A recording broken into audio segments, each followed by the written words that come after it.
අයිබෝන් සුබෝදෑසනක් වේවා කියලා ඔබට ප්‍රාර්ථනා කරනවා. සතියන්තය සුන්දර කරන්නට මේ සෙනසුරාදාව සුන්දර දවසක් බවට පත් කරන්නට තමයි අප බලාපොරොත්තු වෙන්නේ. ඉස්සෙල්ලාම මොන විශේෂාංග ඔබට ඉදිරිපත් කරන්න සූදානම් වුවත් දවස ආරම්භ කරන්න අපි අප සමුගත් තැන් සිට ඊයේ දවසේ අද මේ දක්වා සිදු වී ඇති දෑ පිළිබඳව අවධානය යොමු කරමින් යනුව රට ලෝකයේ දිහාවට අවධානය යොමු කරාම විවිධ වූ කාරණා අද දවසේ මුණ ගැසෙනවා. ඊයේ දවසේ ඊයේ රාත්‍රියේ ජනාධිපතිවරයා ජාතිය අමතමින් විශේෂ ප්‍රකාශ ගණනාවක් සිදු කරා. එවිට වගේම මේ සති කිහිපයක් ඇතුළත ශ්‍රී ලංකාවට අයත් මුහුදු සීමාවේ සිදු වූ දෙවන නැව් අනතුරු එම නැත්නම් ගින්න පිළිබඳව තොරතුරු අපට වාර්තා වෙනවා. ඒ පිළිබඳ කාරණාවෙන් අප හිතුවා ආරම්භ කරන්නට. මොකද පළවෙනි දැන් මේ ආසන්නයේ වාර්තා වුණු අවසාන සිදුවීමත් ගත්තාම එක්ස්ප්‍රස් පර්ල් නෞකාවේ සිදු වූ විනාශය තවමත් නිශ්චිත වශයෙන් ගණනය කරලා නැහැ. දැනට කියවෙන ආකාරයට ජගත් පරිසර විශේෂඥයින් කියන ආකාරයට ගත්තහම මේ පෘථිවියට එතෙක් මෙතෙක් සිද්ධ වූ විශාලතම ප්ලාස්ටික් අනතුර සිද්ධ වෙලා තිබෙන්නේ පරිසර පද්ධතියට ප්ලාස්ටික් වලින් වෙච්ච දරුණුතම අනතුර වෙලා තියෙන්නේ එක්ස්ප්‍රස් පර්ල් නෞකාවේ ගින්නත් එක්ක. ඒ තවදුරටත් තක්සේරු කරමින් ගණනය කරමින් පවතින වාතාවරණයක ඒ වන්දිය පවා ලබා ගැනීම පිළිබඳව ගැටලු මතුවෙලා ඒ පිළිබඳව අර්බුදයකට යම් ආකාරයකින් පත් වෙලා ඉන්න වෙලාවක දිහිවර ජනතාව ඒ වගේම සමුද්‍ර ජීවීන් රැසක් මේ නිසා ප්‍රශ්නයට මැදි වෙලා ඉන්න වෙලාවක සමුද්‍ර ජීවීන්ගේ ජීවිත හිමිවීම අදටත් සිරුරු ගොඩ ගැසීම් වාර්තා වෙනවා. දිහිවර ජනතාව ඇතැම් අයට තවම මුහුද යන්න විදියක් නැහැ. දැල්ලාම් පන්න විනාශ වෙලා තිබෙනවා. මේ ආදී වශයෙන් තක්සේරු නොකළ තවත් හානි ගණනාවක් සිද්ධ වෙලා තිබෙන පසුබිමක තවත් අනතුරක් පිළිබඳව අපට අසන්නට ලැබෙනවා. MSC මෙසි කියන නෞකාව පිළිබඳවයි මේ වාර්තා වෙන්නේ. කොළඹ වරාය පසු කර ගිහින් තවත් නැවක් ගිනිගනී සේවකයෙක් අතුරුදන් කියලයි සඳහන් කරන්නේ. දකුණු අප්‍රිකාවේ සිට කොළඹ වරායට පැමිණ සිටි ඒ සිංගප්පූරුව බලා පිටත්ව ගිය භාණ්ඩ ප්‍රවාහන නෞකාවක් ශ්‍රී ලංකා මුහුදු සීමාවේ සිට නාවික සැතපුම් 480ක් ඈතින් මුහුදේ ඊයේ පෙරවරුවේ ගිනි ගැනීමකට ලක් වෙතයි නාවික හමුදා මාධ්‍ය ප්‍රකාශක කප්තාන් ඉන්දිකද සිල්වා මහතා උපුටා දක්වමින් වාර්තා කරනවා. මෙන්න අද ලංකාදීපය එය ප්‍රමුඛ කාරණාව විදිහට වාර්තා කර තිබෙන ආකාරය අපට දකින්නට පුළුවන්කම තිබෙනවා. කෙසේ වෙතත් මේ මෙසින් කියන නෞකාව ගත්තහම මෙය ගිනිගන්නේ ඉන්දියාව තමයි මේ පිළිබඳ තොරතුරු අනාවරණ කරන්නේ. ඡායාරූප කිහිපයක් සහිත අප මේ දකින ඡායාරූපේ සහ තවත් ඡායාරූපයක් සහිතව ඔවුන් මේ කාරණාව හෙළිදරව් කිරීම කරා. මෙය ශ්‍රී ලංකාවේ ගලවා ගැනීමේ මුහුදු තීරයේදී තමයි අනතුරට ලක් වෙන්නේ. නාවික සැතපුම් 480ක් ඈතින් වුණාට මේ සීමාව අයිති වෙන්නේ ශ්‍රී ලංකාවේ ගලවා ගැනීමේ සීමාවට. එම ගත්තහම එකක් යනකොට තව එකක් කරදරයක් නැව් අනතුරක් අපට වාර්තා වීම මම හිතන්නේ ලංකාව පැත්තෙන් සුබදායී තත්ත්වයක් වන්නේ නැහැ. නැවේ ගින්න තවමත් ප්‍රබල තැනකට ඇවිල්ලා තිබෙනවද නැද්ද කියන එක පිළිබඳව අපි ජාත්‍යන්තර මාධ්‍ය පරිශීලනය කරත් අද උදෑසන වන විටත් තරම් තොරතුරු වාර්තාකරණයක් දකින්නට ලැබෙන්නේ නැහැ. මේ ගින්න පිළිබඳව තත්ත්වය කෙසේ හෝ වේවා මේ අප මේ පිළිබඳව වඩාත් අවධානය යොමු කරන්නේ එකකින් බැට කාලා ඉන්න නිසා. ගිනි පිළෙල්ලෙන් බැට කාපු මිනිහා කණාමැදිරි එළියටත් බයයිලු. ඒ නිසා රටේ ජනතාව මේ ගැන උනන්දු වෙනවා. කෙසේ හෝ වේවා අර පරණ අනතුරේ වෙච්ච අනතුරේ උණුහුම මැකී යන්නටත් පෙර ආතුව තවත් නැව් ගින්නක් පිළිබඳව මෙලෙස තොරතුරු වාර්තා වෙනවා. ශ්‍රී ලංකාවට නාවික සැතපුම් 480ක් ඇතින් අප ප්‍රාර්ථනා කරමු මේ රටට නැවත වතාවක් මේ නැව් ගින්නත් දැඩි ලෙස බලපාන කාරණාවක් නොවේවා කියලා. අප අහලා තියෙනවා අර ඇතැම් සතුන් පුරාතනයේ අතීතයේ ශිෂ්ට අතීතයේ ඉඳලා බැලුවාට පස්සේ මේ සමහර සොහොන් බිම් තියනවලු ඒ සත්තු ගිහිල්ලා අවසාන කාලයේ වෙනකොට ඒ සොහොන් බිම් කරා ඇදෙනවා කියලා. හරියට ඒ වගේ මේ ශ්‍රී ලංකාව ආශ්‍රිත මුහුදු කලාපය නැව් ගිනිගන්න එන කලාපයක්ද කියලා දැන් ජනතාවට හිතෙන්න පුළුවන්. මෙහෙම දිගින් දිගටම සිද්ධි වාර්තා කිරීමට නිව් ඩයමන්ඩ් නෞකාව මේ මෑත කාලීන සිද්ධි New diamond express pearl MSC machine මේ ආදී වශයෙන් ගත්තට පස්සේ ඊටාම හොඳ කාලයක් නෙවෙයි. නාවික හමුදාවටත් කාර්යබහුල සමුද්‍ර පරිසර ආරක්ෂණ අධිකාරිය ඇතුළු ආයතන වලටත් බරපතල ලෙස අවධානය යොමු කරන්නට වෙන තවත් සිද්ධියක්. තොරතුරු ඉදිරියේදී මේ පිළිබඳව අපට ලැබෙන තොරතුරු ඔබට වාර්තා කරන්නට බලාපොරොත්තු වෙනවා. ඊයේ ප්‍රවෘත්ති විකාශය අඩංගු වුණා. මේ පිළිබඳව ඒ වන විට තත්ත්වය ඇතුළත් වාර්තාවක් අප දැන්නේ ඔබට නරඹන්නට අවස්ථාව දෙන්න සූදානම්.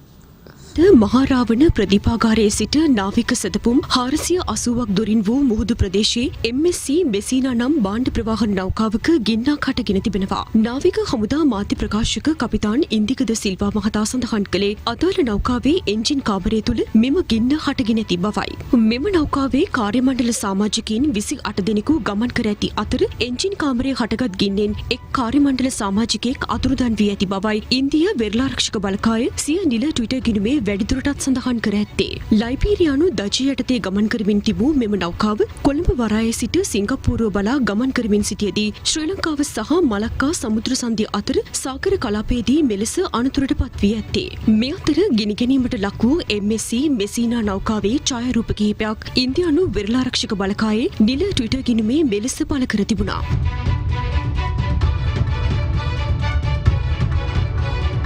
MSC මෙසීනා නෞකාව 1995 දී එනම් මීට වසර 26කට පෙර නිපද වූ බහලුම් නෞකාවක් වන අතර දිගින් මීටර 299.95ක සහ පළලින් මීටර 37.1කින් යුක්තයි. මේ අතර එක්ස්ප්‍රස් පර්ල් නෞකාවෙන් සිදුවී ඇති සාගර විනාශය නැවැත්වීමට කටයුතු කරන ලෙසිල්ලා සමාජවාදී තරුණ සංගමය අද උද්ඝෝෂණයක නිරත වුණා.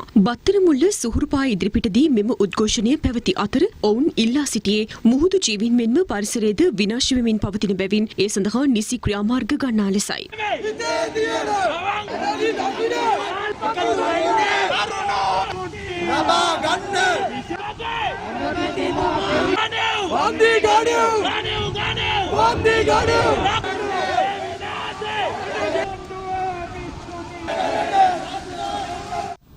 එවැනි තත්ත්වයක් යලි ඇති නොවේවා කියලායි අප ප්‍රාර්ථනා කරන්නේ. මේ ගින්න පාලනය කරගන්න ඉන්දියාවත් යම් මැදිහත් වීමක් සිදු කරන්න සූදානම් බව පෙනෙන්න තිබෙනවා.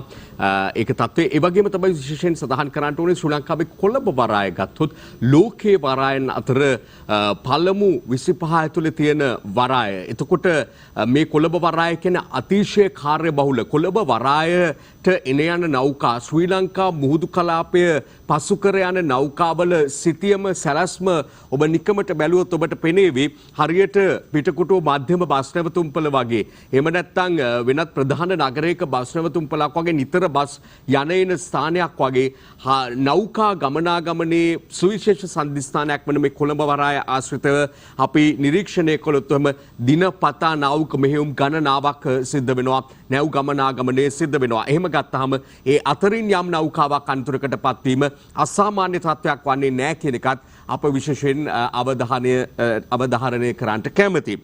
ඊළඟට අපි අවධානය දෙන්නේ ඊයේ ජනාධිපතිවරයා ජාතිය අමතා සිදු කළ විශේෂ ප්‍රකාශය වෙත. ඊයේ රාත්‍රියේ සියලුම මාධ්‍ය මගින් විකාශයට පත් කරනු ලැබුවා. එහිදී ජනාධිපතිවරයා කළ සුවිශේෂ ප්‍රකාශ කිහිපයක් කෙරෙහි පුවත්පත් අවධානය යොමු කරනවා. දිනමින වාර්තා කරනවා දුෂ්කරතා මැද සාර්ථකව ඉදිරියට යනවාද නැද්ද? තීරණය අප අතේමයි. රටේ අභ්‍යන්තරයට ඇඟිලි ගැසීමට කාටවත් ඉඩ දෙන්නේ නැහැ. ජාතික ආරක්ෂාව තහවුරුයි. වැරදි නිවැරදි කරගෙන ඉදිරියට යාමට අවස්ථාව උදා වෙලා. අරමුණු ජය ගන්න ජනතාව සහාය දෙනු ඇතැයි විශ්වාසයි. සෞභාග්‍ය උදා කරගත හැකි වෙහෙස වී වැඩ කිරීමෙන් පමණයි. කිසිදු පත්වීමක් දේශපාලනීකරණය කළේ නැහැ. කෝටි 26,000ක කොවිඩ් සහන දුන්නා. මේ ජනාධිපතිවරයා කළ යම් යම් ප්‍රකාශ අද දිනමින පුවත්පත වාර්තා කර තිබෙන ආකාරයේ ජනපති ජාතිය අමතයි කියන සිරස්තලයත් එක්ක අපට දකින්නට පුළුවන්කම තිබෙනවා. ලංකාදීපේ වාර්තා කරනවා අභියෝගයේ බරපතල වුවත් ජනතා අපේක්ෂා ඉටු කිරීමට උපරිමයෙන් අපකැප වෙනවා කියලා ජනාධිපතිවරයා කළ ප්‍රකාශයේ සාරාංශය උපුටා දක්වමින් මෙලෙස වාර්තා කරනවා අපට දකින්නට පුළුවන්කම තිබෙනවා. රුවන්වැලිසෑ පින්බිමේදී තමයි ජනාධිපතිවරයා ජාතිය ආමන්ත්‍රණය කිරීම සිදු වුණේ. එතුමා මෙරට නායකත්වයේ බහරගෙන දිවුරුම් දුන් ස්ථානයේ පුණ්‍ය භූමියේ ලෝකයේ බලවත්ම ස්ථානයේ ලෙස සැලකෙන ස්ථානයේ සිට මෙලෙස ජාතිය අමතා කළ ප්‍රකාශයේ එතුමා කළ තවත් ප්‍රකාශ කිහිපයක් වෙත අවධානය යොමු කරන්නට ඕන කියලා අප විශ්වාස කරනවා. ඒ අතරින් එකක් තමයි තමන්ව බලයට ගෙන ඒමට කටයුතු කළ කණ්ඩායම් එවක කිසිදු පෞද්ගලික අරමුණක් අපේක්ෂාවකින් තොරව අපකැප වුණු ඇතැම් කණ්ඩායම් තමන් බලයට පත් වූ පසුව එවැනි ඉදිරිපත් කළ ඇතැම් පෞද්ගලික උවමනා එපාකම් ඉෂ්ට නොකිරීම නිසා තමා ඇතුළු රජය සමග අමනාපයෙන් කටයුතු කරනවා. ඒ නිසා රජය තමන් අසාර්ථක බවට පෙන්වා දෙන්නට උත්සාහ කරනවා. තමන්ගෙන් බලාපොරොත්තු වෙන්නේ මේ රට කේන්ද්‍ර කරගත්තු නායකත්වයක් ජාතික මට්ටමේ නායකත්වයක් කියන එක පිළිබඳව එතුමා අවධාරණය කරනවා. ඒ ඇතුළුව එතුමා තවදුරටත් මොනවාද ප්‍රකාශ කළේ කියන එක පිළිබඳව අපේ ප්‍රවෘත්ති විකාශය අඩංගු වුණු ජනපති විශේෂ ප්‍රකාශය ඇතුළත් වාර්තාව වෙත අප දැන් යොමුවෙමු.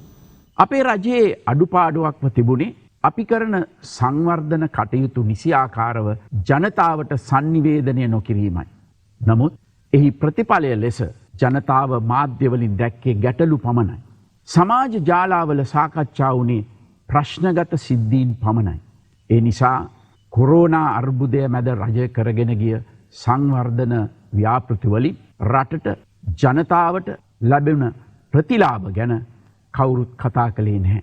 පුද්ගල ප්‍රතිරූප පිම්බීම සඳහා ප්‍රචාරණ කටයුතු නොකලාට ආණ්ඩුවක් කරන වැඩ ගැන ජනතාව දැනුවත් විය යුතුයි. නැත්තම් වන්නේ දේශපාලන අවශ්‍යතාවයන් මත වැරදි තොරතුරු ජනගත කරන්නට ආණ්ඩුවේ ප්‍රතිවාදීන්ට අවස්ථාව ලැබීමයි. මෙහි ප්‍රතිඵලයක් වශයෙන් අද සත්‍යය යටපත් වී බොරුව ජයගනිමින් තිබෙනවා. මා බලයට ආවාට පසු කිසිදු පත්වීමක් දේශපාලනීකරණය කළේ නැහැ. පත්වීම් කළේ සුදුසුකම් මතයි. මා ජනාධිපතිවරණයට ඉදිරිපත් වූ අවස්ථාවේ මට සහයෝගය දුන් බොහෝ දෙනෙක් මගෙන් ඉල්ලුවේ රට පෙරදරි කරගත් නායකත්වයක්. ඒ අය මගෙන් පුද්ගලික ඉල්ලීම් කළේ නැහැ.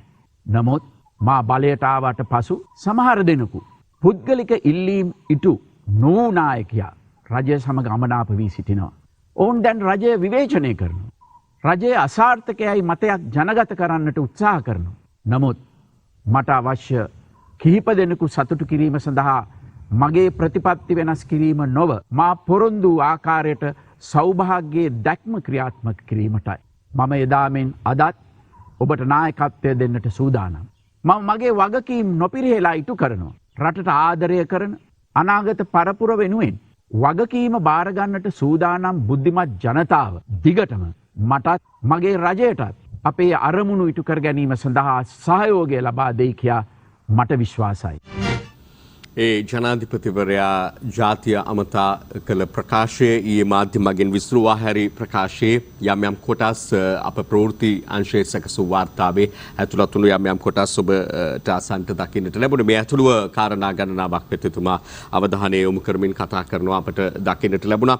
විශේෂයෙන් අපට මතකයට නැගෙන්නේ මේ ප්‍රකාශයත් එක්ක පසුගිය රාජ්‍ය සමයේදීත් ඒ නායකත්වයත් බොහෝ වෙලාවට මේ වැරදි අඩුපාඩු හදාගෙන ඉදිරියට යාම පිළිබඳව. ඊළඟට ගත්තට පස්සේ මේ සංවර්ධන කටයුතු පිළිබඳව ප්‍රචාරණය කිරීමේ මදකම නිසා ජනතාව තුළට ඒවා සම්ප්‍රේෂණය වීම ජනතාව අතරට ගමන් කිරීමේ අඩුවක් තිබුණා. රජයක් විදිහට ඒවා කළා නම් හොඳයි කියන හැඟීම උද්දීපනය වන ආකාරයේ අදහස් දැක්වෙම අපිට මේ මෑත කාලීන දේශපාලනය තුළම මුණ ගැසෙන ලක්ෂණ කියන එකත් විශේෂයෙන් මතකයට නැගෙනවා. කෙසේ හෝ වේවා ජනාධිපතිවරයා සඳහන් කරන්නේ මේ රටේ ආරක්ෂාවට කිසිසේත්ම වෙනත් පාර්ශවයන්ට ඇගිලි ගසන්නට ඉඩ දෙන්නේ නැහැ කියන එක මේ රජය පත් කර ගැනීමේදී ජනතාව ප්‍රමුඛව බලාපොරොත්තු වෙච්ච කාරණාවක් තමයි ජාතික ආරක්ෂාව ස්ථාපනය කිරීම. නමුත් යම් යම් කාරණා අරබයා මේ වන විට රටේ ජාතික ආරක්ෂාව තහවුරු වී තිබෙනවාද? ත්‍රස්ත ප්‍රහාර ඉටු නොවුණු ත්‍රස්ත ප්‍රහාර සිදු නොවුණු පළියට ඔවුන්ගේ අපේක්ෂාවන් ඉටු නොවුණු පළියටම ජාතික ආරක්ෂාව තහවුරු වී තිබෙනවාද කියලා ප්‍රශ්න කරන කාලයක් බවටත් පත් වෙලා තියෙනවා. එයට යමක් එක්කාසු කරනවා නම් ආයුධ සන්නද්ධ අරගලවලින් සටන්කාමී මුහුණුවරින් එන අභියෝගවලට අමතරව වෙනත් විවිධ ස්වරූපවලින් රටේ ස්වෛරීත්වයට හානි වෙනවාද? එහෙම නැත්නම් රටේ වෙනත් රටවල ආක්‍රමණයට මේ රට නතු වෙනවාද?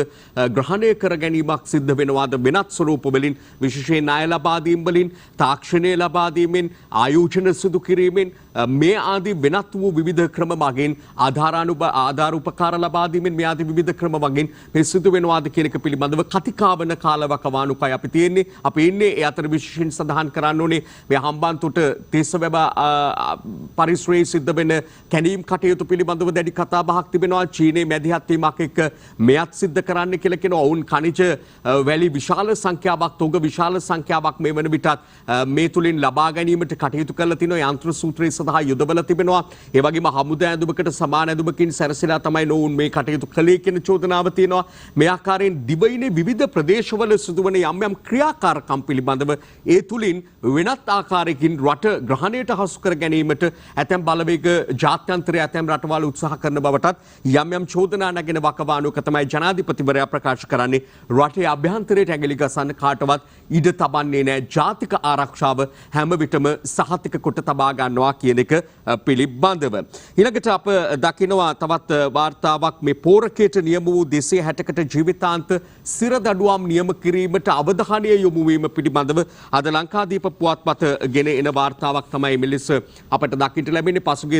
පසුගිය පොසොන්පුර පස්වලසක පොහොය නිමිත්තෙන් ව්‍යවස්ථානුකූලව ජනාධිපතිවරයාට පැවරී ඇති බලතල ප්‍රකාරව එතුමා ලබා දුන්නු ජනාධිපති නිදහසේදී යම් තවත් පාර්ශ්ව විසින් ජීවිතාන්තය දක්වා සිරදඩුවමට ලක් කරන්න කියලා මේ පෝරකයට මරණීය දඬුවමට නියම වෙච්ච තවත් බොහෝ දෙනෙකුගෙන් ඉල්ලීම් ලැබුණා. එවැනි ඇතැම් රැඳවුවන් නිදහස් කිරීමට කටයුතු කිරීමත් එක් ඒ අනුව මේ අය පිළිබඳව 250ක් 260ක පමණ ප්‍රමාණයක් එලෙස ජීවිතාන්තය දක්වා වූ සිරදඬුවමකට යටත් කළ හැකිද කියන කාරණා පිළිබඳව අධ්‍යයනය කරන බව තමයි මේ වාර්තාවේ තවදුරටත් සඳහන් වෙන්නේ. ඒ අතරේ පසුගියදා නිදහස ලැබූ LTTE සමාජිකයන් 16 දෙනා පිළිබඳවත් ඒ වගේම හිටපු පාර්ලිමේන්තු මන්ත්‍රී දුමින්ද සිල්වා පිළිබඳවත් කතා බහ නිම වී නැති බවත් සමාජය තුළ දැඩි කතා බහක් තවමත් ඒ පිළිබඳව තිබෙන බවත් අපට යම් මාධ්‍ය වාර්තා තුළ පෙනෙන්න තිබෙනවා. විශේෂයෙන් ඇමරිකාව මේ පිළිබඳව අවධානය යොමු කර මේ LTTE සමාජිකයන් නිදහස් කිරීම පිළිබඳව උද්දාමයට පත් වෙලා සතුටින් ප්‍රකාශ කිරීමත් පාර්ලිමේන්තු මන්ත්‍රීවරයෙක් නිදහස් කිරීම පිළිබඳව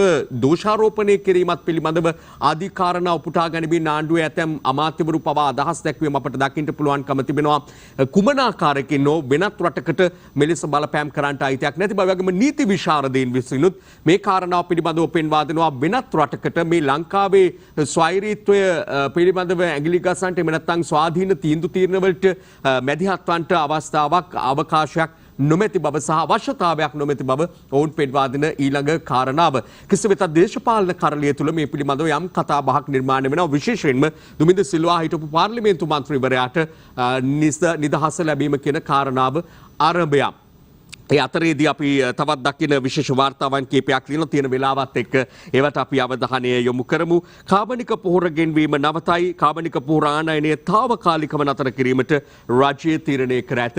පසුගියදා කැබිනට් මණ්ඩලයේදී මේ පිළිබඳව එකගතාවයකට ආවට අනුමැතියක් හිමි වුණාට සම්පූර්ණයෙන්ම මෙය අතහැර දමන්නට කටයුතු කරන බවයි කියන්නේ. වර්තමාන ජනාධිපතිවරයා ගන්න බැරෑරුම් තීන්දුව తీරන අතරේ ප්‍රමුඛ ස්ථානයක් ගන්නා තීන්දුව විදිහට තමයි මෙය සැලකෙන්නේ. ලෝකේ ඇතැම් රටවල් උත්සාහ කළත් මේ කාබනික පොහොර භාවිතයටම නැඹුරු වෙන්න රසායනික පොහොර භාවිතයෙන් මිදෙන්න නමුත් බොහෝ රටවලට හැකියාවක් ලැබිලත් නැහැ. එවැනි පසුබිමක ශ්‍රී ලංකාව එලෙස කළ ප්‍රථම රට බවට පත් වෙනවා කියන එක තමයි ජනාධිපතිවරයා ප්‍රකාශ කරන්නේ. ඒ සඳහා සෑම පාර්ශ්වයකම සහයෝගය තමයි ජනාධිපතිවරයා මෙලෙස බලාපොරොත්තු වෙන්නේ. වසර 40 ගණනකට ඉඳලා අපි රසායනික පොහොර භාවිතයට නැඹුරු වුණු රටක්. විවෘත ආර්ථිකයත් එක්ක රසායනික පොහොර ඒ වගේම පලිබෝධනාශක සඳහා වැඩි වශයෙන් යොමු වීමත් එක්ක මෙරට පස මේ භූමියේ පස මැරිලා තියෙන්නේ, පස විනාශ වෙලා තියෙන්නේ කියලා පරිසර විද්‍යාඥයින් පෙන්වා දෙනවා. මේ පාංශු විනාශය වළක්වා ගන්නටත් ඊළඟට බොහෝ දෙනා වකුගඩු සහ පිළිකා රෝගීන් බවට පත් වෙලා තියෙන්නේ මේ නිසා ඒ හින්දා එය පාලනය කර ගන්නටත් අනාගත පරපුර ගැන හිතලත් මේ තීන්දුවට එළඹුණා කියලා තමයි ජනාධිපතිවරයා ඇතුළු රාජ්‍ය ප්‍රකාශයට පත් කරන්නේ. මේ හදිසි තීරණයක් නොවන බව ඊයේ ජනාධිපතිවරයා ප්‍රකාශ කරනවා. මේ සෞභාග්‍ය දැක්මට අඩංගු වැඩපිළිවෙලක්. හැබැයි මේක ක්‍රමානුකූලව හිමින් කරගෙන යන්න පුළුවන් වැඩක් නෙමෙයි. එහෙම කළොත් මෙහි ප්‍රතිඵල ලබා ගන්නට අපහසු බවයි කියවෙන්නේ. කෙසේ වෙතත් මේ පිළිබඳවත් සැකසුණු වාර්තාවක් අප සතුව තිබෙන නිසා අප සූදානම් දැන් එම ප්‍රවෘත්ති වාර්තාව ඔබට ඉදිරිපත් කරන්නට. කාබනික පොහොර ආනයනය සඳහා මින් පෙර කැබිනට් අනුමැතිය හිමි වී තිබුණද ඉන් සිදුවිය හැකි බලපෑම සැලකිල්ලට ගනිමින් කාබනික පොහොර ආනයනය తాවකාලිකව අත්හිටුවීමට තීරණය කළ බව අද පෙරවරුවේ වාර්තා වුණා. කෙසේ වෙතත් එබඳු තීරණයක් ගෙන නොමැති බවයි පසුව සඳහන් වූයේ. පොහොර ආනයනය පිළිබඳ රජයේ ස්ථාවරය පිළිබඳ විමසීම සඳහා විශේෂ අමාත්‍යවරයා මෙන්ම පොහොර ලේකම් කාර්යාලයේ අධ්‍යක්ෂකවරයා සම්බන්ධ කර ගැනීමට අප උත්සාහ කළද එය සාර්ථක වූයේ නැහැ. රසායනික පොහොර ආනයනය අත්හිටුවීම පොහොර හිඟේ මෙන්ම කාබනික පොහොර ආනයනය සම්බන්ධයෙන් විවිධ පාර්ශවයන් පසුගිය දින කිහිපය පුරාම රජයට වරින් වර චෝදනා එල්ල කළ අතර එවැනි පසුබිමක් තුළ අද දිනේද දිවයිනේ විවිධ ප්‍රදේශවලින් පොහොර හිඟේ ඇතුළු පොහොර ආශ්‍රිතව මේ වන විට උද්ගත වී ඇති ගැටලු සම්බන්ධයෙන් අවධානය යොමු කරමින් විරෝධතා සහ උද්ඝෝෂණ සංවිධානය කර තිබුණා. රටේ පවතින පොහොර හිඟයට කඩිනම් විසඳුම් ලබා දෙන ලෙස ඉල්ලා බලංගොඩ ප්‍රදේශයේ පළාත් පාලන ආයතන කිහිපයක එක්සත් ජාතික පක්ෂ සහ සමගි ජනබලවේග මන්ත්‍රීවරුන් පිරිසක් බලංගොඩ නගර සභාව ඉදිරිපිටදී විරෝධතාවයක් සංවිධානය කර තිබුණා. සමගි ජනබලවේගයේ සංවිධානය කළ තවත් උද්ඝෝෂණයක් ඇඹිලිපිටිය හිඟුර ආර වෙල්යායේදී පැවැත්වුණා.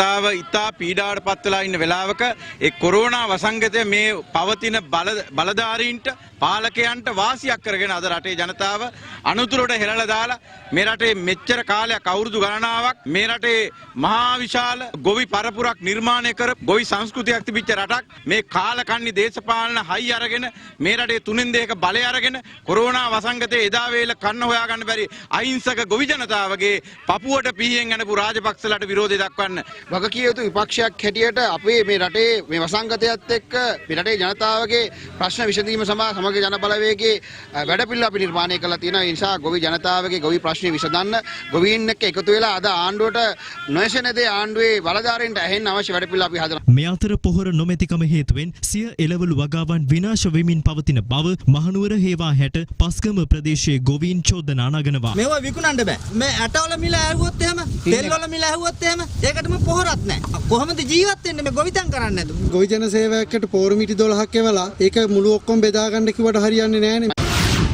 ඔය තැනක දෙකක තත්ත්වයවත් රටේ බොහෝ තැන්වල මෙවැනි තත්ත්වයක් තිබෙන බව රූපවාහිනියේ පෙන්වන මේ මාධ්‍ය තුලට එන අවස්ථා පමණක් නෙවෙයි, එවැනි ප්‍රදේශ පමණක් නෙවෙයි, ගොවි මහතුරු පමණක් නෙවෙයි, තව බොහෝ දෙනෙක් මේන් පීඩාවට පත් වෙලා ගැටලුවට පත් වෙලා ඉන්න බව තමයි දැනගන්නට ලැබෙන්නේ. කෙසේ වෙතත් රාජ්‍ය ස්ථාවරයේ කිසිදු වෙනසක් නොමැති බවයි ප්‍රකාශයට පත් වෙන්නේ. මේ පොහොර පිළිබඳව ජනාධිපතිවරයා ඊයේ කළ ප්‍රකාශයේ අන්තර්ගත වුණු කාරණා අතරේ තිබුණා හිගයකින් තොරව ජනතාවට පොහොර ලබා දීම සඳහා මුලින් කටයුතු කරලා තමයි මේ තීරණය ගන්නෙ. රට තුල හිඟයකින් තොරව පොහොර තිබෙනවා කියන එක තමයි රජය හැම විටම ප්‍රකාශ කරන කාරණාව. නමුත් ගොවි බිමට ගිහිල්ලා බැලුවාම භූමියේ තත්ත්වය විමසා බැලුවාම තත්ත්වය ඊට වඩා වෙනස් ස්වරූපයක් ගන්නා බව තමයි අපට නම් පෙනෙන්න තිබෙන කාරණාව. කුමක් හෝ වේවා ඒ සඳහා පිළියම් යෙදීමට ඒ අනුව රජයට යම් වගකීමක් පැවරෙන බව සඳහන් කරන්නට ඕනේ. යතර ලංකාදීප වාර්තා අතර තිබෙනවා තෙල් මිල බස්සන්න ගොවීන්ට පෝර දෙන්න දිගටම සටන් කරනවා. විපක්ෂ නායක සජිත් ප්‍රේමදාස පුඩා දක්වමින් කරන වාර්තාවක් පරිසර හිතකාමී වල්නාශක පලිබෝධනාශක හදන්නේයි කියලත් ඒ අතරේ වාර්තාවක අපට දකින්නට පුළුවන්කම තිබෙනවා. ඊළඟට දිනමින පුවත්පතේ තියෙනවා කොම්පෝස්ට් ආනයනය අත්හිටුවයි කියලා. කොම්පෝස්ට් පොහොර ආනයනය කිරීමත් අත්හිටුවලා මෙරට නිෂ්පාදනය කිරීම සඳහා කටයුතු කරමින් සිටිනවා කියන එක තමයි තොරතුරු වාර්තා වෙන්නේ. ඊළඟට විපක්ෂ නායකතුමා උපුටා දක්වමින් දිනමිනෙත් වාර්තාවක් තිබෙනවා. ජනපති ප්‍රකාශයේ ජනතා ගැටළු වලට විසඳුම් නැහැ කියලායි ඔහු පවසන්නේ. ඔහු කාරණා 6ක් පිළිබඳව ජනාධිපතිවරයාගේ ඊයේ ප්‍රකාශය තුළ පිළිතුරු අඩංගු වෙවි කියලා බලාපොරොත්තු වෙන්න හිටියා. නමුත් ඒ වෙත පිළිතුරු ලැබීමක් සිදු වෙලා නැහැ කියලා විපක්ෂ නායකවරයා ප්‍රකාශ කරනවා. අපට දකින්නට පුළුවන්කම තිබෙනවා. ඒ අතරේ හිටපු අමාත්‍යවරයෙක් ලංකාව ගැන දක්වන අදහස් කීපයක් අපට දකින්නට පුළුවන්. ශ්‍රී ලංකාව ළඟදීම බංකොලොත් විය හැකි කියලා තමයි අකිල විරාජකාරී වසම් හිටපු අධ්‍යාපන අමාත්‍යවරයා ප්‍රකාශ කරන්නේ. දිනමින පුවත්පතේ විපක්ෂ නායකවරයාගේ ප්‍රකාශයත් අකිල විරාජ හිටපු ඇමතුමාගේ ප්‍රකාශයත් අන්තර්ගත වී ඇති ආකාරය අපට දැන් දකින්න පුළුවන්කම තිබෙනවා. කෙසේ වෙතත් ලංකාව බංකොලොත් නම් ආර්ථිකමය වශයෙන් අප ඉන්නේ එවැනි තත්ත්වයක නම් ඒක බොහෝ දෙනා දන්නා තත්ත්වයක්. කෙසේ හෝ වේවා එවැනි තත්ත්වයකට ඇදවැටීම මෙරට දේශපාලනයේ මේ දශක ගණනාවක ගත්තු තීන්දුව තීරණවල ප්‍රතිඵල කියන එක අප විශේෂයෙන් අවධාරණය කරන්නට කැමතියි. වසරක් දෙකක් තුළ සිදු වූ තත්ත්වයක් නොවන බව මේ රටේ ඕනම කෙනෙකු දන්නා කාරණාව. ඒ අතරේ අපි උපුටා නොගත් වාර්තා දෙක තුනකට ඉතාම ඉක්මනින් අවධානය යොමු කරන්නට බලාපොරොත්තු වෙනවා. ඉන්දිය වෛරස් රෝගීන් සමාජයේ තවත් ඉන්න පුළුවන්. විශේෂඥ වෛද්‍ය සුසි පෙරේරා උපුටා දක්වමින් ලංකාදීපයේ ගෙනෙන වාර්තාව. ඒ නිසා මේ පිළිබඳව අවධානයෙන් පසු වෙන්න කියලායි කියන්නේ. නමුත් දිනමින පුවත්පත වාර්තා කරනවා මාස එකහමාරකට පසු ආසාදිතයන් වාර්තා වීමේ අඩුවක්. වැඩිම රෝගීන් ගම්පහින් කොළඹ දෙවෙනි තැනට අනවශ්‍ය ගමන් යන්න එපා. විශේෂඥ වෛද්‍ය හේමන්ත හේරත් සෞඛ්‍ය සේවා නියෝජ්‍ය අධ්‍යක්ෂ ජෙනරාල්වරයා උපුටා දක්වමින් තමයි දිනමින මේ වාර්තාව ගෙන එන්නේ. රෝගීන් අඩුවීම වාර්තා වෙන්නේ PCR පරීක්ෂණ වලින් අඩුවකින් නම් එය සෑහීමකට පත්විය හැකි තත්ත්වයක් වන්නේ නැහැ. PCR පරීක්ෂණ උපරිම තලයේ සිදු කරමින් තිබේදී රෝගීන් ආසාදිතයින් වාර්තා වීමේ අඩුවක් පෙන්눔 කරනවා නම් සැබෑ ලෙසම ශ්‍රී ලංකාව තුළ රෝග පාලනයකට ලක් වෙලා තිබෙනවා කියලා අපිට අම්මාකාරයක සැනසෙල්ලක් සැහැල්ලුවක් ඇති කර ගන්න පුළුවන්කම තිබෙනවා. ඒ නිසා අපේ රටේ ජනතාවගෙන් විශේෂයෙන් ඉල්ලන කාරණාව තමයි මේ රෝගීන් අඩුවයි කියන ප්‍රවෘත්ති වාර්තා ආපු පමණින් ඒන් සෑහීමකට පත් වෙලා සියල්ල අත්හැර දැමීමකට කිසිසේත්ම අප නොයා යුතුයි කියන කාරණාව. ඒ අතර ඊටම කනගාටුවෙන් වාර්තා කරන්නට වෙන කාරණාවක් මේ මව පියා සහ පුතා තිදෙනාම කොරෝනාවෙන් මියගිය සිද්ධියක් පිළිබඳව ලංකාදීපයේ පවුලේ ඡායාරූපයකුත් එක්කම ගෙනෙන වාර්තාවක් මේ. මෙවැනි සිද්ධීන් තව තවත් මේ රට තුළින් වාර්තා වෙන එක අහන්න දකින්න ලැබෙන එක වළක්වා ගන්නට නම් පොදුවේ තිබෙන සාමූහික වගකීම, ජනතා වගකීම, පුරවැසි වගකීම අප ඉටු කිරීම ඉතාමත් වැදගත් වෙනවා. මේක ලංකාවේ අපට තවමත් අහම්බෙන් තමයි මෙවැනි සිද්ධියක් අහන්න දකින්න ලැබෙන. හැබැයි ලෝකේ ඇතැම් අනිකුත් රටවල් බැලුවාම පවුල් පිටින් විනාශ වෙලා ගිය තත්ත්වයක් මේ කොරෝනා වසංගතය හමුවේ අදටත් තිබෙනවා කියන එක අපි ප්‍රකාශ කරන්නට කැමතියි. අපි කාරණා දෙක තුනකට ඉතාම ඉක්මනින් අවධානය දෙමු. මාවේ නාන්නයේදී සැඩ පහරකට හසු වී මල්ලි මරුට අක්කා අතුරුදන් කියලා සිද්ධියක් වාර්තා වෙනවා. ඊළඟට යුද හමුදා ට්‍රක්රිය සෙන්කලඩි කළුපාලමින් පෙරළී සෙබළු දෙදෙනෙක් මිය යාම පිළිබඳව වාර්තා වෙනවා. අඟුලානේ නිවසක ආයුධතුකයක් පොලිස් සහායක හිටපු බටයා මාට්ටු කියලා වාර්තාවක් දැක්වෙනවා. සැමියාට විභාගෙට ඉන්න අවසර දුන්නේයි සේවයෙන් නිරපලා විවෘත සරසවි සහකාර අධ්‍යක්ෂවරියගේ පෙත්සම විභාගයට නොගෙන මිවතට කියලා පුවත් වාර්තාවක් ලංකාදීපේ තියෙනවා.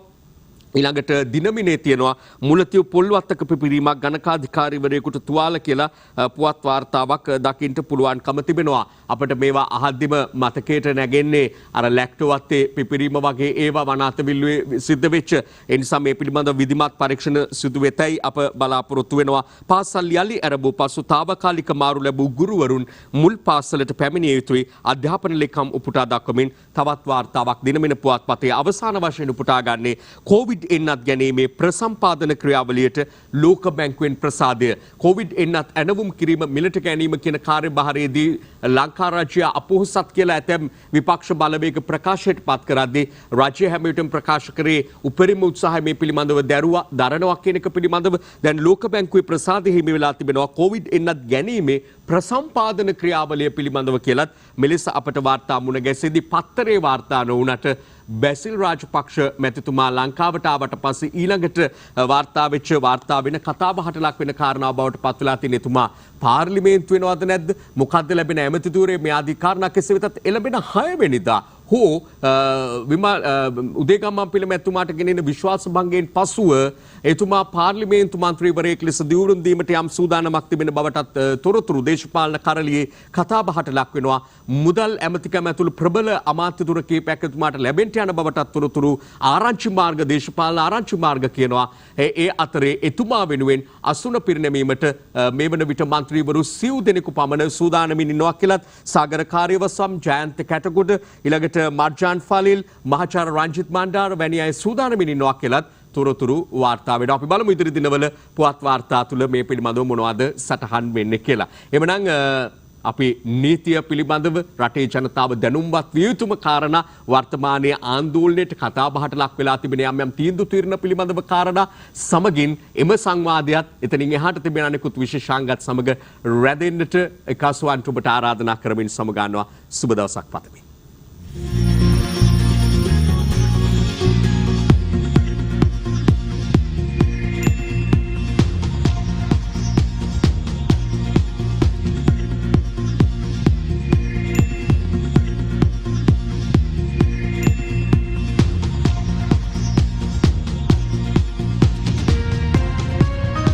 දිනපතා අලුත් වීඩියෝ සහ ප්‍රවෘත්ති නැරඹීමට ඉහත බටන් එක ක්ලික් කර සියත TV සබස්ක්‍රයිබ් කරන්න.